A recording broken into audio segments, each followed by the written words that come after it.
Okay. Good evening, friends. Today is Speak Up for Democracy Day.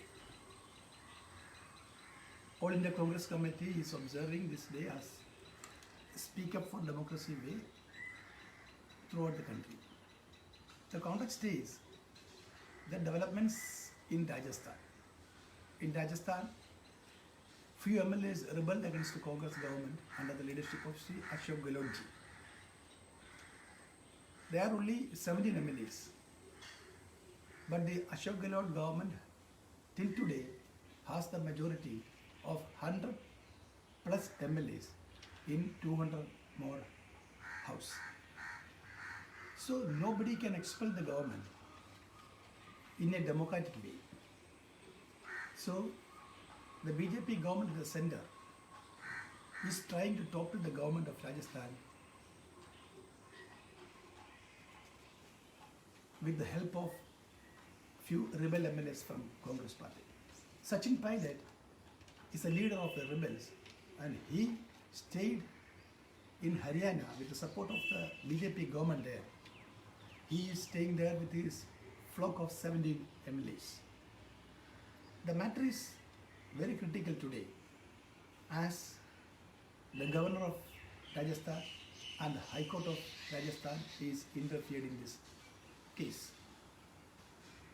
In a recent development, the Arunachal Pradesh Nabam Tuki's government was expelled by BJP using the office of the governor of Arunachal Pradesh. In the same way, they are trying to topple Rajasthan government. What happened in Rajasthan? In Rajasthan, the governor is playing dirty politics. The Congress Legislative Party under the leadership of Sri Ashok Gehlot ji filed a petition before the speaker to expel the rebel MLAs from the legislative party, from the assembly. The matter is under the consideration of Rajasthan speaker. When a matter is under the consideration of a speaker of a legislature, that matter is the matter of the house. That means nobody can interfere in it. No constitutional authority, no person, no government, no court can interfere. So in a similar incident in Arunachal Pradesh, 20 Congress MLAs rebelled against Nabam Tuki government in Arunachal Pradesh. They approached the governor and they wanted the removal of the speaker. What did the governor of Arunachal Pradesh? The Arunachal Pradesh governor advanced the assembly session and the motion for expulsion, removal of the speaker was put in the agenda. After that, the Arunachal speaker expelled, disqualified the rebel MLAs. So there was a tussle. The Arunachal Pradesh speaker has to go to the Supreme Court. The Supreme Court formed a 5-judge constitutional bench to settle the matter. The matter was finally concluded by the Supreme Court. That order, that judgment is the law of the land. When the Supreme Court order in a case is there, no constitutional authority, whether it is the governor, whether it is the court, or whether it is government of India, they have no power, no authority to overcome or to overthrow the Supreme Court judgment. That is the case. In Rajasthan, our rebel MLAs are not attending legislative party meeting consecutively. Congress leadership has served them notice to attend the meeting, but they are not ready to attend the meeting. So, the BJP governor in Rajasthan is supporting the rebel MLAs. He says that there is no need to convene the assembly, to summon the assembly. The government under the leadership of Sri Ashok Gehlot ji asked the governor to summon the state legislature to prove his majority. The governor says that there is no question of majority or minority. The government has majority, the governor says. How the governor find Where from he got this information that the government has majority? Through newspapers, through news channels. So the governor should seek advice from the government, the Council of Ministers, through its head of the Council of Ministers, from the Chief Minister himself. But the governor is not ready to seek any advice or aid from the government. That is the matter. One thing is there, that Sachin Pilot, the Congress Deputy Chief Minister of Rajasthan, is rebelling against Congress Party. He wanted to become the Chief Minister at once. You know, see, Sachin Pilot is only 42 years of age. He was MP. After the sad demise of his father, his mother was made as an MP from Rajasthan. After Sachin Pilot attained the majority and power to contest in the election, he became MP from Rajasthan. He was made minister in the UPA government. He was given independent charge with independent charge in the UPA government, like cabinet minister. When the UPA government was out, he was made the PCC president of Rajasthan. When Congress formed a government in Rajasthan, Mr. Sachin Pilot was made as a deputy chief minister with 5 attractive portfolios. Now he wanted to become the chief minister. Congress is not in a position to make him chief minister because he has only support of 17 MLAs, whereas Ashok Gehlotji is having 100 more MLAs with him. So what the Congress leadership will do? Sachin Pilot flown to Haryana, where the BJP is in power. He is enjoying all the support and facilities of BJP government in Haryana with his 70-member float. From Haryana, he is approaching the court to interfere into the matter, and his MLAs should not be disqualified. The fact is that Congress Legislature Party has filed a disqualification petition before the Speaker. That petition is under the consideration of the House, consideration of the Speaker. As per the judgment in Arunachal Pradesh case, when a matter is under the consideration of the Speaker of a legislature, nobody can interfere in it. But the governor is interfering, but the Rajasthan High Court is interfering. The High Court stayed on the decision of the Speaker to disqualify the members. Actually, these members are defected. There is defection law is there. So, the governor and the High Court of Rajasthan is acting unconstitutionally. That is the problem of the day.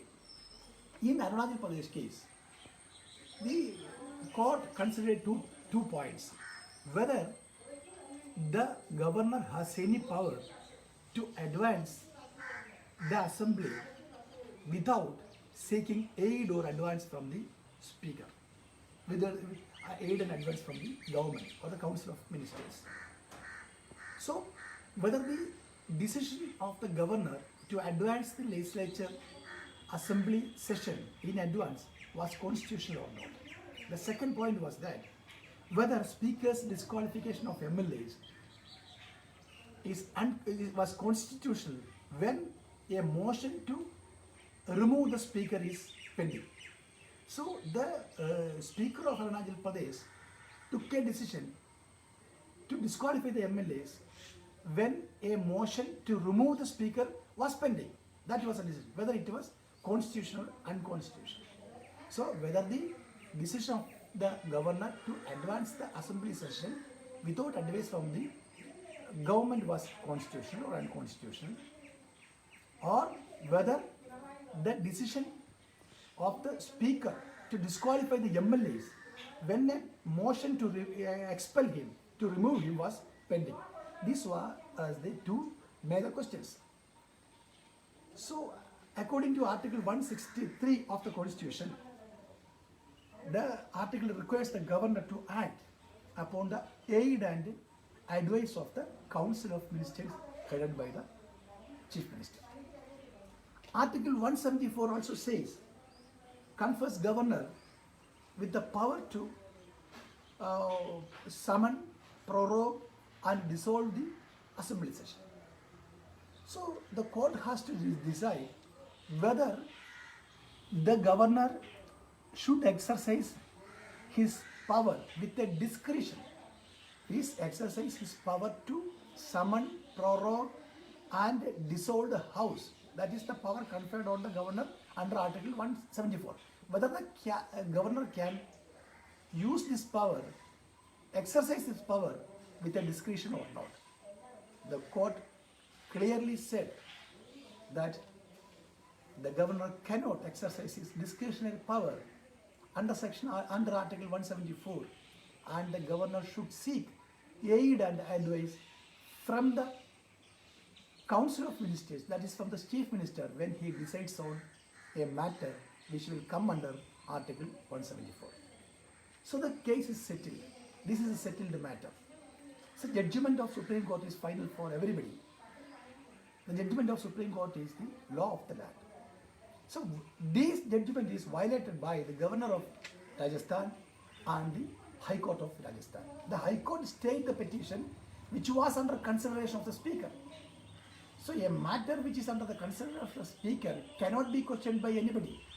No constitutional authority has any power. So Congress party is not in a position to accept the decision of the Governor or to accept the judgment of the Rajasthan High Court, because there is Supreme Court judgment. When the Supreme Court set aside the decision of its 5-member constitutional bench, then only we can agree with the decision of the Governor or with the judgment of the Rajasthan High Court. So this is the matter. We all know that the BJP government is toppling all democratically elected governments in the country. All Congress governments are toppled by BJP. They are using the office of the governors.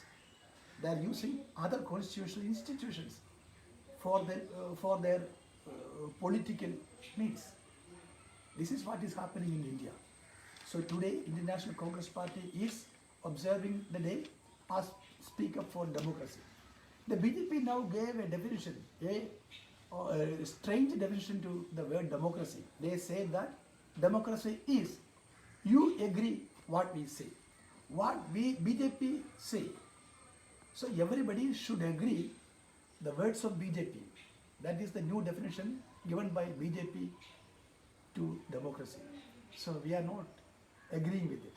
We cannot go by the BJP's new definition of democracy. So I appeal the friends, my colleagues, my fellow Indians, all citizens of India who respect democracy, who respect our constitution. After all, constitution is final. Constitution is supreme. No man, no authority, no constitutional body is supreme. Only Indian constitution is supreme. That supreme constitutional provisions are with the Congress. The all constitutional provisions save the interest of Congress party. So we are fighting. So I am requesting every one of you to join Indian National Congress Party, not to start or destabilize a government, but to preserve democratic values in India, to preserve our constitution, great constitution of India. I urge all of you to join together, shoulder to shoulder, to fight the BJP's undemocratic means and ways of destabilizing constitutional institutions. Today, as our great leader, Srimati Sonia Gandhi exhorted Congress party office bearers and leaders to come in social media to interact with the people and make aware of the people what is happening in Rajasthan and what is generally happening in India. So we are today speaking for democracy, Indian democracy. Indian democracy is in danger. Only Congress party can save Indian democracy. BJP is killing democracy. In Rajasthan, Shri Kalraj Mishra is the governor. Actually, he is not Kalraj. He is Mr. Kilraj. He is killing Indian democracy in Rajasthan. We cannot afford it. We cannot afford it. We will fight unto the last. So I once again request you all to join together to fight against this undemocratic methods and attitudes of governor's office and the BJP government at the center. The governor is acting at the behest of BJP and the party in power. So this is the time to join together. We can go ahead. Namaskar. Jai Hind. Jai Democracy. Jai Congress.